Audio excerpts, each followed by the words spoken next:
മോളെ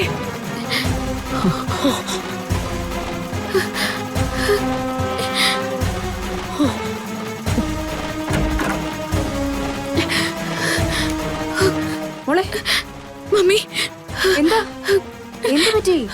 മമ്മി അമ്മേ എന്താ മോളെ എന്താ പറ്റിയേ? എന്തിനു നിലവിളിച്ചേ? എന്താ? എന്നെ ഒരു സർപ്പം പിന്തുടർന്ന് വന്നു മമ്മി. ഒടുവില് അതെന്നെ കൊത്തി. മുത്തശ്ശി, ഇത്രയും നാളും പൂജയും മറ്റും ചെയ്തോണ്ടിരിക്കുമ്പോ എനിക്കൊരു പേടിയുമില്ലായിരുന്നു. പക്ഷെ ഇപ്പൊ എന്തോ ഒരു ഭയം എന്റെ മനസ്സിനെ പിടികൂടിയിട്ടുണ്ട്.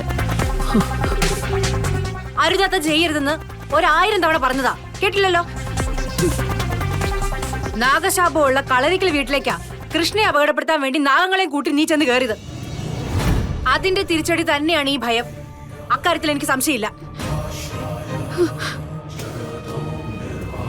അമ്മേ, മോൾക്ക് എന്താ ഇങ്ങനെ ഒരു പേടി വന്നതെന്നൊന്ന് അറിയണമല്ലോ. ജോത്സ്യനെ ഒന്ന് വിളിച്ച് ചോദിച്ചൂടെ? അതിന്റെ ആവശ്യമില്ല സുമിത്രേ. എല്ലാം ഒരു തോന്നല. പണ്ടത്തെ കാര്യങ്ങൾ പറഞ്ഞു കേട്ടിട്ടില്ലേ? തപസ്സും വ്രതവുമായിട്ടിരിക്കുന്നവരുടെ മനസ്സിനെ മലിനപ്പെടുത്താൻ ഒരുപാട് ശക്തികൾ ശ്രമിക്കും. പക്ഷേ അതിനൊന്നും പിടികൊടുക്കാതെ നിൽക്കാന്നുള്ളതാണ് വ്രതമെടുക്കുന്നവർ ചെയ്യേണ്ടത്. മുത്തശ്ശി അമ്മയും പോയിക്കോളൂ, ഞാനേ പ്രാർത്ഥിച്ചു കിടന്നോളാം. എന്നിങ്ങനെ തനിച്ചൊക്കെ പോവല്ലേ മമ്മി, എനിക്ക് ഒറ്റയ്ക്ക് എടുക്കാൻ പേടിയാ.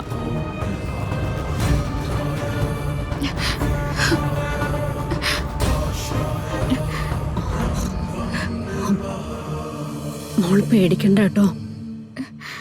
അമ്മ മോൾക്ക് കൂട്ടുണ്ട്. ഈ കുടുംബത്തിനും എന്റെ മകനും വേണ്ടി നീ വ്രതം ഇരിക്കുമ്പോ നിനക്ക് കാവലിരിക്കേണ്ടത് അമ്മയുടെ ചുമതലയല്ലേ?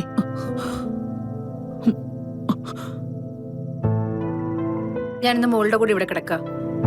സിനിമക്കും ശരി മാം. ഗാഥ മാഡത്തിന്റെ ഏറ്റവും വലിയ ധൈര്യം മാം തന്നെയല്ലേ? മാം അടുത്തുണ്ടെങ്കിൽ ഗാഥ മാഡം ഒരു സ്വപ്നം കാണില്ല.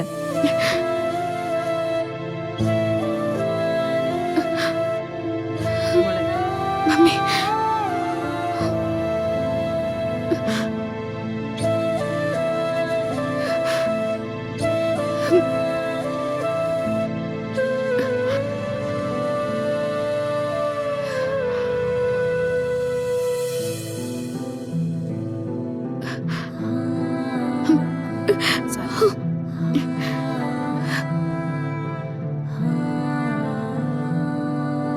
ഒന്നും ആലോചിച്ച് മനസ്സ് വിഷമിപ്പിക്കണ്ട മോളെ. ധൈര്യമായിട്ടിരിക്കെ.